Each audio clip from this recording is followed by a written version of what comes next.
Next, we're going to talk about the steps that take place. The property's under contract. You've done your inspections on the property. Now what happens next? Well, we want to get that work done on the property. So the first thing that happens is we put a time schedule together. Basically what this says is by week, week 1, week 2, week 3, what is going to happen in these weeks, what work is going to get done, which goes back to the scope of work that has been outlined and back to the contractor's general contractor's bid. And that is the plan of the work that's actually going to be done. So we have a deadline when the work is going to be done and a week by week. Then on a weekly basis, a walkthrough is going to be happening and a determination, did this get done? If not, why not? And when will it get done? So that we can modify that scope of work or modify the time schedule as necessary to get the work done to end up hitting the deadline that's been established. So that's the first thing that happens. Next thing that happens is then we start getting into initial draws or draws. The draws are how the general contractor is getting money to get that work done on the property. There's a process for that. There's an inspection for that and some paperwork that needs to happen. And then they'll be getting money to go through that, which can happen very fast. Once the work is complete, there'll be what's called a final draw where the property will get inspected.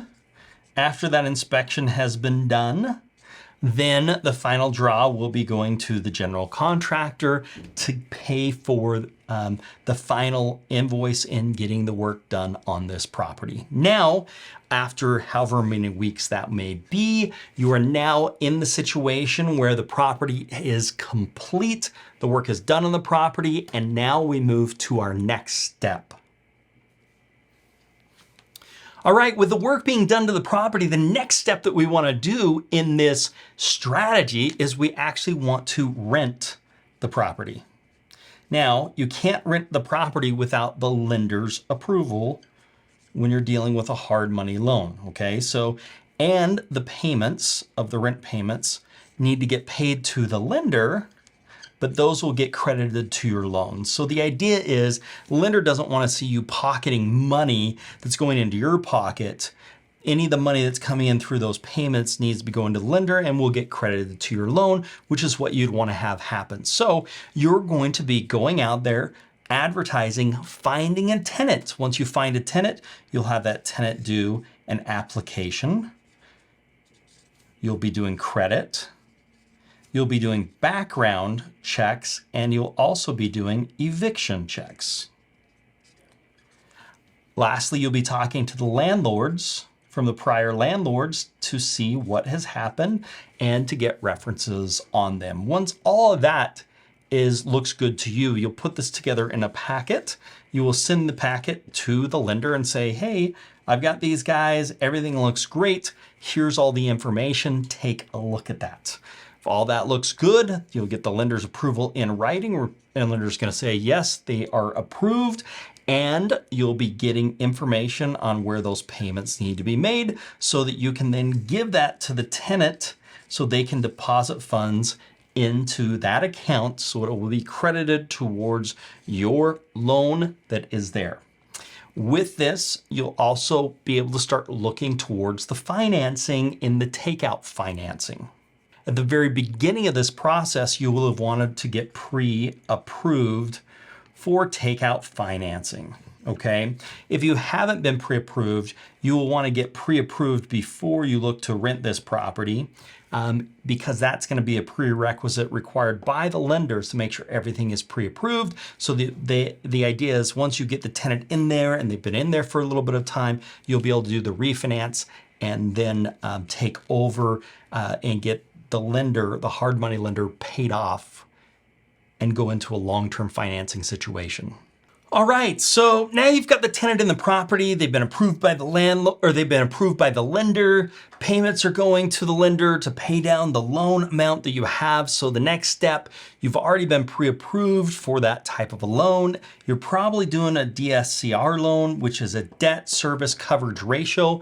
Typically on that, it's 1.2 to 1, meaning the payment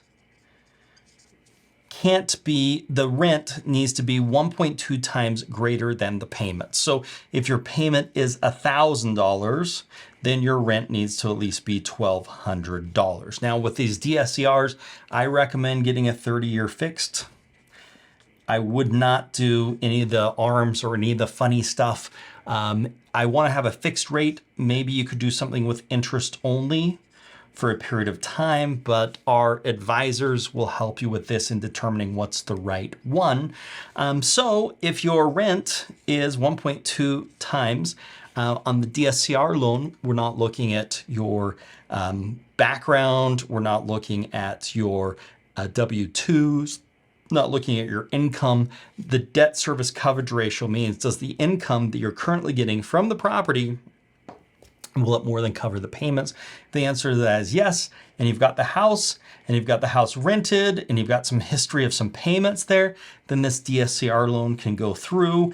The DSCR loan will then pay off the hard money lender, and then you'll be making payments to the new DSCR loan. Now, why do you do this? Well, because hard money loans are expensive. They're for short periods of time. They're for taking properties that are not bankable because of their condition, or closing in a fast period of time. And then you're going to something that's more of a conventional, longer term type loan that is going to be a much lower interest rate and is going to save you a bunch of money from the hard money lenders, because the hard money lenders is short term and expensive money, where the DSCR is a longer term and it's going to be less expensive than the hard money loan.